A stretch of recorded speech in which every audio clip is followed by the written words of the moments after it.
Hey, what's up, lightboltjoe here. Today we are going to discuss the 2012 horror film Sinister. This is directed by Scott Derrickson. He's the writer of Doctor Strange, 2016 movie. He is pretty awesome. Jason Blum from Blumhouse Pictures has produced this film. So this is an hour and 50-minute long horror film. It's pretty long for a horror film. I mean, Conjuring films are long, but like those are like very intense. This one is intense in moments, but it drags a little bit here and there. I do like the character of the Bagool, Bagoolhual. I don't remember how you spell it. But so this focuses around Ethan Hawke's character. He's a true crime writer, and he moves his family into a house where a family was murdered in the backyard, and he's investigating what happened to this family with not really a lot of help from the sheriff's department, but a deputy whose name I can't remember, but he plays young Eddie Cosgrove in older Eddie in It Chapter 2, which came out in 2019. So I haven't seen Sinister in so long, but I know him as Eddie, which is funny because this came out way before 2019's It Chapter 2.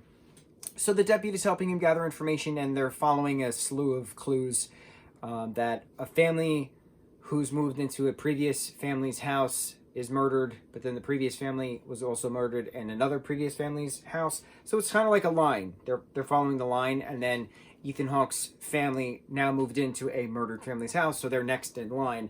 And this Bagool character, he is an ancient, not ancient, but like he's Dark Ages, what did they call him? Gaelic, Celtic?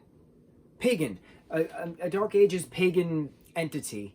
And the myth of him is that he, murders people and leaves one child as a survivor, but takes the child and eats the child. So in this version, he's hijacked these Super 8 reels, but he convinces a soul child of the family to then murder the family in one way or another, and then takes them into the Super 8 world, which is interesting because if this is a pagan entity through the Dark Ages, he's been doing stuff for way longer than the Super 8 cameras, which were created in the 1960s. So it's possible he's done this through photographs. It's possible he's done this through frescoes, and they talk about paintings and stuff, that a lot of the other stuff of him have been destroyed for fear of them being gateways into his world.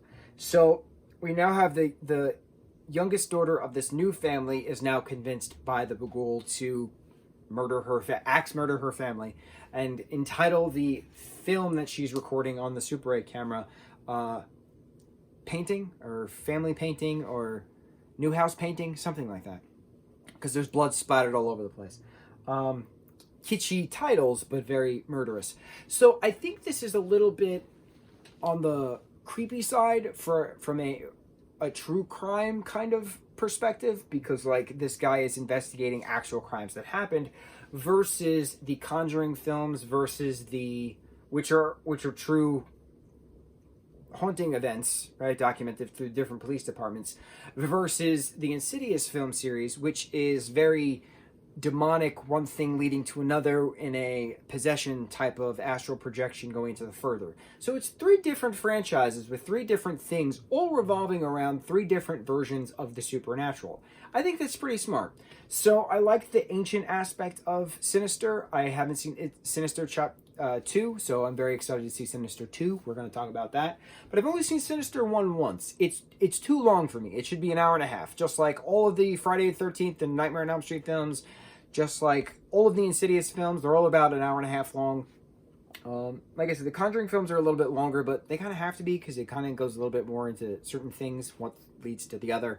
But yeah, this is a solid horror film. I like the ghoul's pumpkin triangle eyes. I thought that was pretty neat. Yeah, on to the second. Mucho mahalo.